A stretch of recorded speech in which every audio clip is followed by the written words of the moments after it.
ما حكم رد الشبكة والهدايا بعد عدم استكمال الخطبة؟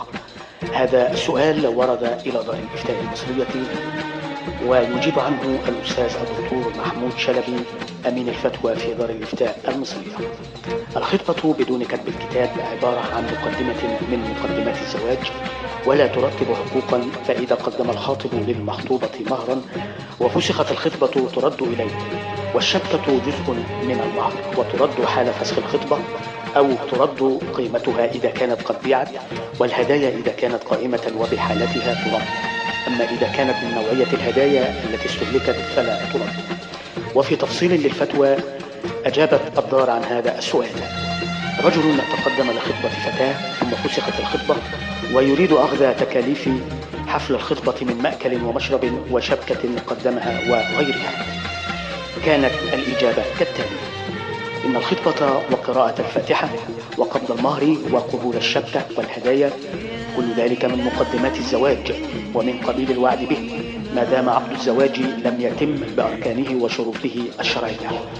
وقد جرت عادة الناس بأن يقدموا الخطبة على عقد الزواج لتهيئة الجو الصالح بين العائلتين، فإذا عدل أحد الطرفين عن الخطبة ولم يتم العقد، فالمقرر شرعا أن المهر إنما يثبت في ذمة الزوج بعقد الزواج، فإن لم يتم فلا تستحق المخطوبة منه شيئا وللخاطب استرداده. أما الشبكة التي قدمها الخاطب لمخطوبته فقد جرى العرف على أنها جزء من المهر، لأن الناس يتفقون عليها في الزواج، وهذا يخرجها عن دائرة الهدايا ويلحقها بالمهر. وقد جرى اعتبار العرف في التشريع الإسلامي لقوله تعالى: خذ العفو وأمر بالعرف. وقد جاء في الأثر عن ابن مسعود رضي الله عنه: ما رأى المسلمون حسنا فهو عند الله حسن، وما رأوه سيئا فهو عند الله سيء. أخرجه أحمد. فالشبكة من المهر، والمخطوبة المعدول عنها خطبتها ليست زوجة حتى تستحق شيئا من المهر، فإن المرأة تستحق بالعقد نصف المهر، وتستحق بالدخول المهر كله. وبناء على ذلك وفي واقعة السؤال، فإن الشبكة المقدمة من الخاطب لمخطوبته تكون للخاطب إذا عدل الخاطبان أو أحدهما عن عقد الزواج، وليس للمخطوبة منها شيء، ولا يؤثر في ذلك كون الفسخ من الرجل أو المرأة. أما الهدايا فإنها تأخذ حكم الهبة في فقه المذهب الحنفي الجاري العمل به بالمحاكم طبقا لنص الإحالة في القانون رقم 1 لسنة 2000.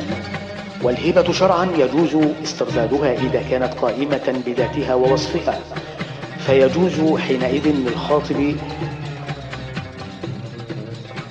والهبة شرعا يجوز استردادها إذا كانت قائمة بذاتها ووصفها، فيجوز حينئذ للخاطب أن يطالب باسترداد الشبكة والهدايا. والهبة شرعا يجوز استردادها إذا كانت قائمة بذاتها ووصفها والهبة شرعا يجوز استردادها إذا كانت قائمة بذاتها ووصفها،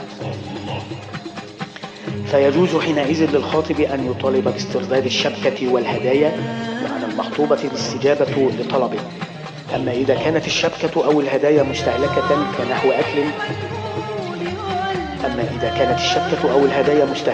كنحو أكل أو شرب أو لبس فلا تسترد بذاتها أو قيمتها، لأن الاستهلاك مانع من موانع الرجوع في الهبة